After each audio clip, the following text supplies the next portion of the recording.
Pernahkah kita merasa ibadah masih dikerjakan tapi hati tidak lagi bergetar? Bukan karena kita membenci ibadah, tapi karena hati ini lelah. Jika itu yang sedang engkau rasakan, jangan pergi, karena kelelahan dalam beribadah bukan tanda Allah menolakmu, melainkan tanda Allah sedang memanggilmu lebih dekat dengan cara yang lembut.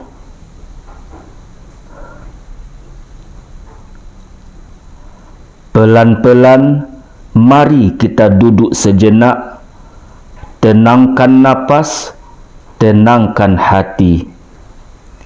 Assalamualaikum warahmatullahi wabarakatuh. Saudaraku yang dirahmati Allah, ada masa dalam hidup di mana kita masih salat, masih berdoa, namun rasa itu tidak lagi sama. Bukan karena iman hilang, melainkan karena jiwa sedang lelah. Dan ketahuilah, Allah Maha mengetahui isi hati hambanya. Hati kita yang mendorong semangat yang menjulang tinggi dalam mengerjakan ibadah dan kemampuan untuk konsisten di atasnya, itu pasti ada masanya. Begitu pula dengan hati yang merasa jenuh, rasa malas, atau yang sering kita sebut dengan futur. Ia pun pasti akan datang pada suatu waktu. Demikianlah manusia. Kita tidak diciptakan untuk menetapi suatu keadaan secara terus-menerus. Ada masa semangat dan ada masa lemah. Ada waktu giat beribadah dan ada saat hati terasa berat melangkah. Namun, perhatikan baik-baik. Seorang mukmin berbeda dengan yang lain. Seorang yang beriman tidak akan menghabiskan masa futurnya untuk hal-hal yang sia-sia, apalagi sampai terjerumus pada sesuatu yang membahayakan iman dan akhiratnya. Mengapa? Karena ia mengenal bimbingan Nabi yang sangat mencintai umatnya. Rasulullah sallallahu alaihi wasallam bersabda, setiap amalan memiliki masa semangat dan setiap masa semangat memiliki masa futur. Maka siapa yang masa futurnya tetap berada di atas sunnahku, sungguh ia telah beruntung. Dan siapa yang masa futurnya kepada selain itu, maka sungguh ia telah binasa. Hadis riwayat Ahmad nomor 6958. Inilah himbauan Nabi kita, Nabi yang tidak membiarkan umatnya tersesat saat iman terasa melemah. Beliau mengajarkan bahwa futur itu manusiawi, tetapi cara menyikapinya itulah yang menentukan keselamatan atau kebinasaan. Mungkin saat ini kita sedang jenuh bangun di sepertiga malam. Mungkin kita mulai berat menjalankan puasa sunnah di hari Senin dan Kamis.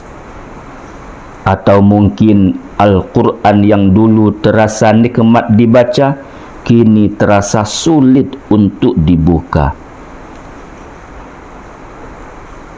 Lalu apa yang harus kita lakukan? Apakah kita meninggalkan ibadah seluruhnya? Apakah kita mengisi waktu futur dengan perkara yang tidak bermanfaat, bahkan mendekatkan kita pada dosa? Tidak. Bukan itu jalan seorang mukmin. Justru di saat futur itulah kita mencari amalan lain yang tetap berada di atas sunnah Nabi. Amalan yang lebih ringan namun istiqamah. Sebagaimana yang dicontohkan para salaf, saat mereka merasa lemah, mereka tidak berhenti dari kebaikan. Mereka hanya mengganti bentuknya. Mereka membaca kisah para ulama, merenungi perjuangan mereka dalam menuntut ilmu, kesabaran mereka dalam rihlah yang panjang, kesungguhan mereka dalam amal, dan kepribadian mereka yang menghidupkan hati. Semua itu dilakukan bukan untuk pamer, bukan untuk merasa lebih baik dari orang lain, tetapi untuk menghidupkan kembali iman yang sedang melemah. Maka ingatlah, jika hari ini semangatmu menurun, jangan tinggalkan sunnah. Jika hatimu lelah, jangan berpaling dari kebaikan. Tetaplah berada di jalannya, meski dengan langkah yang lebih kecil. Karena siapa yang futurnya masih di atas sunnah Nabi, dialah orang yang beruntung. Jadi saudaraku, yang berbahaya bukanlah futur, tetapi ketika kita memilih menjauh dan berhenti sama sekali. Allah menenangkan kita dalam firman-Nya. Allah tidak membebani seseorang melainkan sesuai dengan kesanggupannya. Al-Quran Surat Al-Baqarah ayat 286. Agama Allah adalah agama yang mudah. Agama ini tidak dibangun atas kesulitan, tidak pula dimaksudkan untuk memberatkan manusia. Allah Subhanahu wa ta'ala sama sekali tidak membebani seorang hamba, kecuali sesuai dengan kemampuan yang ia miliki. Tidak ada satupun perintah Allah yang pada asalnya bertujuan menyiksa atau memberatkan. Justru sebaliknya, perintah dan larangan dalam Islam adalah rahmat dari Allah. Ia adalah makanan bagi ruh, obat bagi jiwa dan badan, serta penjaga manusia dari bahaya dunia dan akhirat. Karena itu, seluruh perintah Allah pada dasarnya mampu dilakukan, dan seluruh larangannya pada dasarnya mampu ditinggalkan. Namun Allah Maha mengetahui keadaan hamba-hambanya. Allah tahu ada kondisi tertentu di mana seorang hamba mengalami kesulitan. Maka ketika muncul uzur seperti safar, sakit, lupa, atau keterpaksaan, Allah pun menghadirkan keringanan dan kemudahan. Kadang kewajiban itu diringankan, kadang sebagian gugur, dan kadang diganti dengan amalan lain yang lebih sesuai dengan kemampuan hambanya. Inilah bukti bahwa syariat Islam dibangun di atas rahmat dan kasih sayang. Kemudian perlu kita pahami bahwa seseorang tidak akan dihukum karena dosa orang lain. Seseorang juga tidak akan dihukum karena lintasan was-was yang muncul di dalam hatinya, selama was-was itu tidak diucapkan dan tidak diwujudkan dalam perbuatan. Demikian pula, amal kebaikan seseorang tidak akan dipindahkan kepada orang lain. Setiap jiwa memikul amalnya sendiri. Lalu bagaimana dengan kesalahan yang tidak disengaja? Seorang hamba terkadang berniat melakukan sesuatu yang dibolehkan, namun ternyata ia terjatuh ke dalam perbuatan yang dilarang. Atau ia melakukan kesalahan karena lupa dan tidak sengaja. Dua hal ini, lupa dan tersalah, adalah perkara yang dimaafkan oleh Allah Subhanahu wa Ta'ala. Selama tidak disengaja, tidak direncanakan, dan bukan karena meremehkan perintah Allah.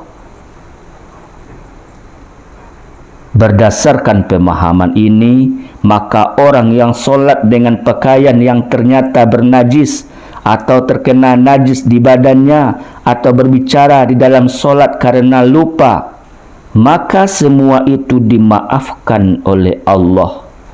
Allah tidak membebani hambanya dengan sesuatu yang berada di luar kemampuannya. Inilah keindahan Islam.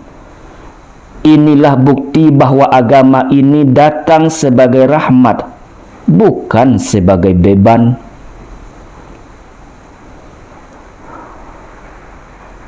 Saudaraku, jika hari ini ibadah terasa berat, maka yang Allah minta bukan tambahan beban, melainkan kejujuran hati. Datanglah kepada Allah apa adanya, bukan dengan kepura-puraan.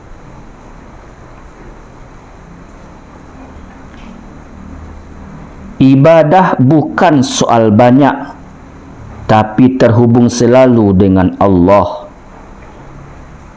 Rasulullah sallallahu alaihi wasallam bersabda, amalan yang paling dicintai Allah adalah yang terus-menerus meskipun sedikit.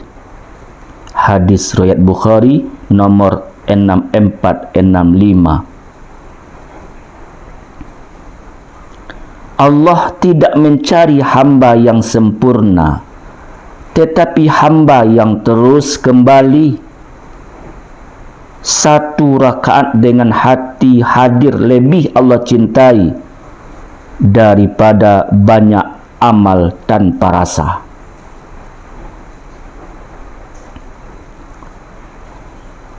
Janganlah meninggalkan ibadah, tapi ubah caranya.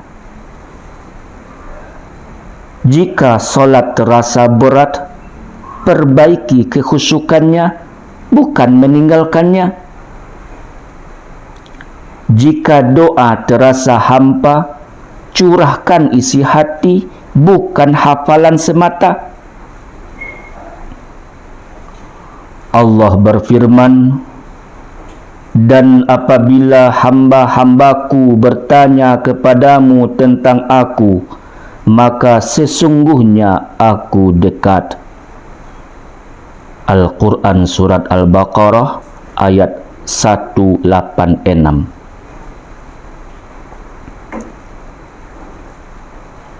Ayat ini turun sebagai jawaban atas sebuah pertanyaan.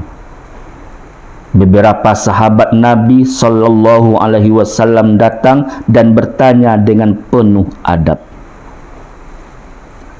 "Wahai Rasulullah, apakah Rabb kami itu dekat sehingga kami bisa bermunajat kepadanya secara perlahan, atau dia jauh sehingga kami harus menyerunya dengan suara keras? Maka Allah pun menurunkan firman-Nya, dan apabila hamba-hambaku bertanya kepadamu tentang aku, maka sesungguhnya aku adalah dekat. Perhatikan, Allah tidak mengatakan, katakanlah aku dekat. Tetapi Allah langsung berfirman, aku dekat. Ini menunjukkan betapa dekatnya Allah kepada hamba-hambanya. Karena Allah Maha mengawasi, Maha melihat, Maha mengetahui apa yang tampak dan apa yang tersembunyi. Allah mengetahui pandangan mata yang berkhianat, dan Dia mengetahui apa yang disembunyikan oleh hati. Dan kedekatan Allah bukanlah kedekatan yang kosong.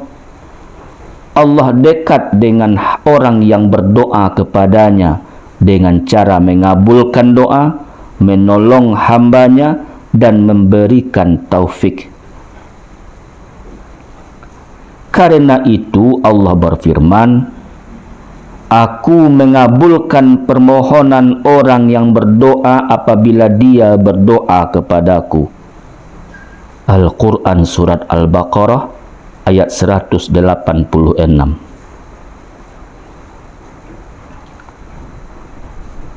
Kemudian para ulama menjelaskan bahwa doa itu ada dua macam.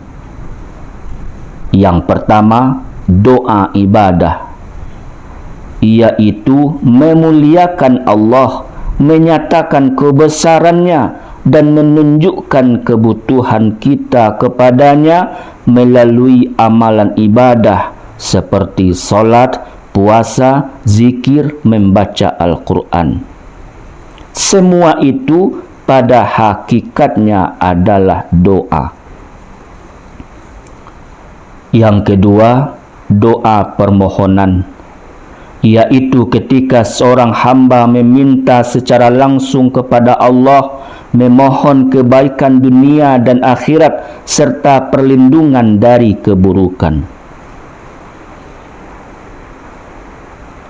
Demikian pula kedekatan Allah ada dua macam. Yang pertama, kedekatan Allah dengan ilmunya. Allah dekat dengan seluruh makhluknya. Tidak ada satupun yang luput dari pengawasannya.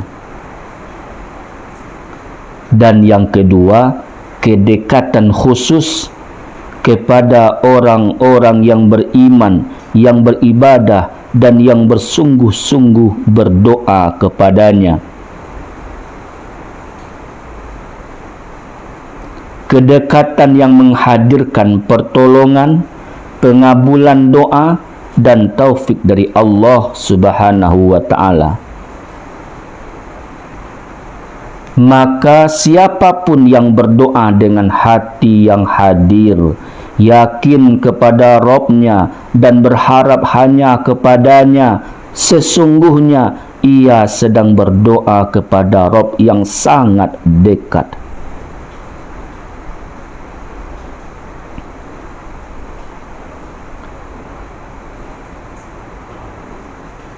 Allah tidak pernah bosan menerima taubat hambanya. Rasulullah sallallahu alaihi wasallam bersabda, Allah lebih bergembira dengan taubat hambanya daripada seseorang yang menemukan kembali untanya yang hilang di padang pasir. Hadis riwayat Muslim nomor 2747. Jika hari ini engkau kembali Allah tidak bertanya berapa kali engkau jatuh. Allah hanya melihat satu hal. Apakah engkau mau bangkit dan pulang? Oleh karenanya, jangan pergi, bertahanlah. Jangan tinggalkan ibadah hanya karena rasa tidak enak.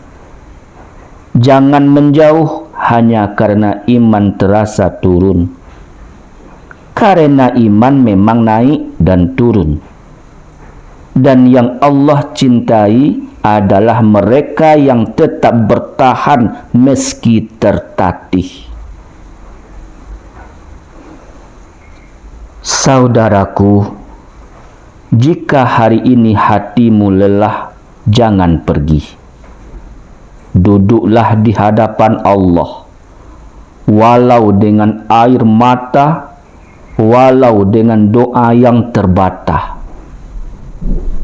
Pelan-pelan, karena Allah tidak pernah menutup pintunya. Wassalamualaikum warahmatullahi wabarakatuh. Tekan subscribe agar kita terus bersama di jalan kebaikan. Jika bermanfaat, biarkan kebaikan ini mengalir melalui dirimu.